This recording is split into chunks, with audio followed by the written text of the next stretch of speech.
The fact is that Lenovo's T series of ThinkPad laptops represent the epitome of business machines in general. I mean, can you think of a laptop that looks more beautiful running Microsoft Excel in a corporate environment? I can't. With that said, of course, this configuration is rocking some of the latest hardware, including AMD's Ryzen 7 8000 Pro series processor, 16GB of DDR5 memory. We do also have a medium-sized 512GB SSD, AMD's integrated Radeon 780M graphics, and yes, we do get Wi-Fi 6E alongside Bluetooth 5.3 standards, and this is a 14-inch IPS display. Now, this laptop does come in a ton of varying configurations, so your model might be a little different than the one I'm reviewing, but ultimately this will give you a holistic idea of what you're getting with the latest generation of T14s, so let's get started. Given this is a business machine, there's not going to be any fancy consumer level packaging here. Inside the cardboard box, first and foremost, behind some protective packaging, here it is, the brand new T14. More on that in just a minute. We also get this nice petite 65-watt charging adapter. It definitely has a nice convenient form factor, and yes, you do get Type-C charging out of the box. Now you also have the standard wall out there charging cable piece, and then finally some basic documentation, including the quick start guide and warranty information. This new generation of T14s is dramatically different from previous generations. Firstly, the design has changed quite a bit, so it looks like a whole new laptop, though rest assured it still has that business look. It's not super sleek, it's got a linear profile, a very symmetrical look, and I genuinely like the Eclipse black color we have here. The key difference is in materials though. No longer are we getting a magnesium alloy kind of build, now we actually have a carbon fiber finishing for the top side, while the rest of the body has a plastic finishing, making this more of a semi-premium build. Whether you prefer that compared to previous generations is going to be a little subjective. The result is that this laptop is a little bit lighter at just 2.9 pounds of weight. That can fluctuate a little bit depending on which model you get, but it's a pretty light laptop overall while still maintaining its rigidness and integrity. Now, starting with the top side, like I mentioned, you have a carbon fiber finishing which has a slightly rough texture. I kind of like it. Also, you have some minimal branding on either corner, and that's pretty much it. We get our fair share of I/O ports here, so on one side you have two Type-C USB 4 ports, of course supporting power delivery and DisplayPort functionality.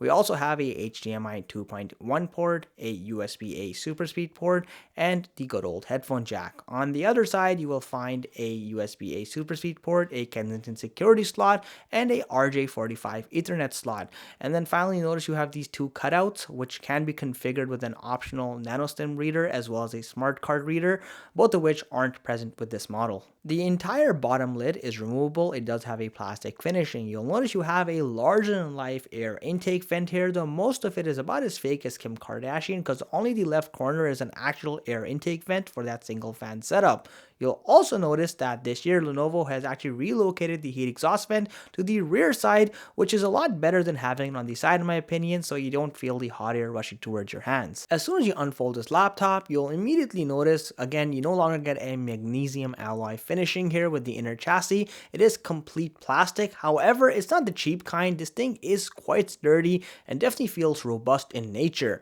At the center, you'll notice you do have a trackpad. Unfortunately, we don't get a glass surface finish. Rather, we have a plastic one, which means you are going to have a little bit of flex, but it is very contained. I gotta tell you, the clicks are very tactile. This is a great trackpad, and yes, you still do get the dedicated left and right click buttons, which is always a good thing. The keyboard here definitely lives up to the Lenovo quality standard we're used to, so you've got nice large keycaps, easy to read font, and you'll also notice that the color nicely matches with the rest of the body as far as the keycaps go.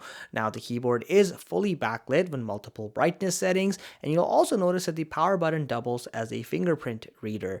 Now, as far as the typing quality is concerned, you have that soft tactility, a decent amount of key travel providing for a fantastic typing experience, something that's an essential for a productivity/business laptop. Hopefully you guys are still enjoying the video. If you are, please consider subscribing to this channel, liking this video. It really helps me put bread on the table, and bread is getting quite expensive by the way, and genuinely motivates me to produce more quality content just like this. Thank you so much for your viewership. Let's continue. You're also going to notice that you have a top firing speaker system here, so you'll notice your speaker little cutouts on either side of the keyboard, which is always nice to see. Moving on to the hinge mechanism, it is a two-tier system and it is very reliable. It doesn't wobble a lot. It can get a full 180-degree tilt, and it's definitely definitely designed to live as long as possible, or at least till the end of the lifespan of the device anyway. Now, you do have a plastic encasing around the entire display, which is expected, though you will notice you have a bit of a noticeable chin at the bottom, but nothing too dramatic. The bezels on the side are nice and narrow within modern day standards, and then on the top you have a reasonably thin forehead, at the center of which you will find a 5 megapixel webcam, which may or may not have an IR scanner depending on which model you have, so Windows Hello will be optional with this machine. Lenovo makes the display configurations unnecessarily complicated with the T14 series. There's just far too many of them. You've got 4 IPS configurations and 1 OLED configuration. The key differences with the IPS often just being the brightness and the color accuracy. Over here, technically we've got the second best configuration you can get, so we do get a 14-inch IPS panel with a 1920 by 1200 resolution. Additionally, we do have a 16 by 10 aspect ratio and a refresh rate of just 60 Hz. However, we do get a peak brightness up to 500 nits, which is quite nice, and a anti-glare coating. Now, it's worth noting this display is fully touch captive, and this is a really responsive touch system that also feels quite light on the fingers.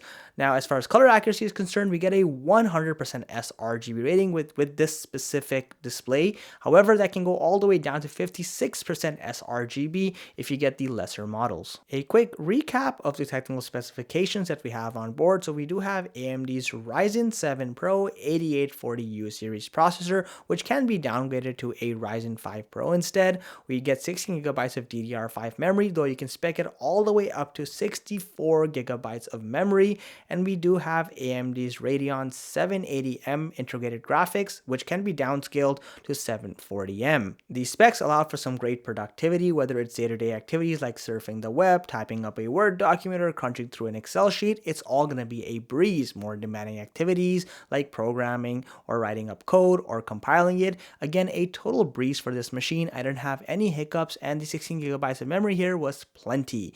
Now, you could also potentially do some degree of 3D modeling, though that's not the intention of this laptop. Without a discrete GPU, your performance and mileage will vary significantly. More demanding activities like multi-layer 4K video editing, entirely possible on this machine. That Ryzen 7 chip does a great job here. I was able to add multiple layers of 4K footage, and for the most part there weren't a lot of frame drops. However, when I did start adding color effects as well as color grading, I did start seeing dramatical drops in performance, which is expected without a discrete GPU. Now, while this is by no standard of the word a gaming laptop, some might even call me psychotic for trying to play games on here, I want to see what kind of performance you can expect. Games like Fortnite can consistently hit well above 60 frames per second on medium settings, which is quite impressive, and there weren't any dramatic frame drops, which means casual gaming is definitely possible on this device if you so wish. Thermals on this machine aren't too shabby and respectable for the most part. Under unrealistic peak loads, we hit a maximum average surface temperature of 41 degrees Celsius, with a more realistic sustained load around 37 degrees Celsius, which again is pretty nice overall. Now, as far as fan noise is concerned, it is noticeable at peak levels, hitting noise levels up to 48 decibels, but it's not very often and only really happens when you're pushing this laptop to its limits. Otherwise, it's a pretty quiet machine. We get plenty of self-upgradability options, so rejoice. Starting with memory, both the DDR5 SODIMM slots can be replaced, removed, and upgraded to a theoretical maximum of 64GB. You can also technically replace the one existing M.2 drive thanks to the PCIe Gen 4 slot we have here, though we don't get a second slot, so you're going to have to remove the existing drive. Now, you can also hot swap the keyboard as well as the battery, so if you need to replace them because they've gone bad, it's nice to know you have that option. This laptop comes standard with a 52.5 watt-hour battery, and if I'm being totally honest, it's a little underwhelming because with a general productivity workload, you can expect just around 8.5 hours of runtime, which really isn't an improvement when compared to previous generations.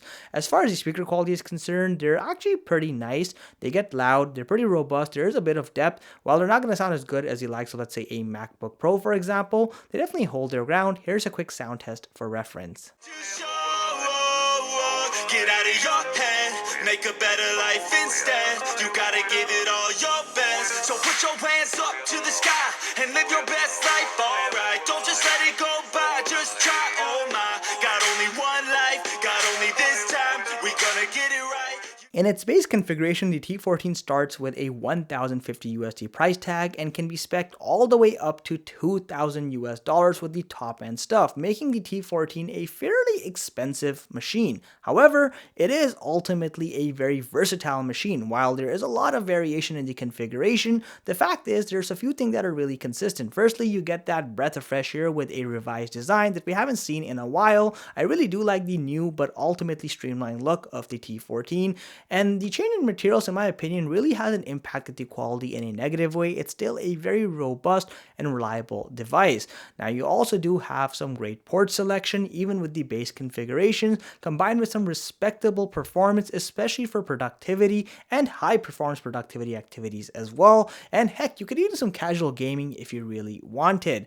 Now, I will mention that the excessive amount of configurations do make this laptop a little confusing for some users, but putting aside the processor and integrated graphics, you can upgrade the memory as well as the storage on your own. So if down the road you want to upgrade this machine, even if you get a lesser spec version right now, you have that option. And it's also very versatile thanks to the ability to change the keyboard as well as the battery. Generally speaking, if you're looking for a business laptop for your needs, especially for a small business, is going to last you for the years to come, the T14 remains one of the best options out there. And having the latest AMD internals to choose from is also a great selection. And if you want Intel, you have that option as well. Let me know what you think of the Gen 5 T14 laptop that we reviewed here today. And if you already own one, I'd love to hear your thoughts as well. As always, thank you so much for watching this video. If you enjoyed the content, make sure you hit that like button or sub to our channel. It genuinely helps me grow and means the world to me. Catch you in the next one.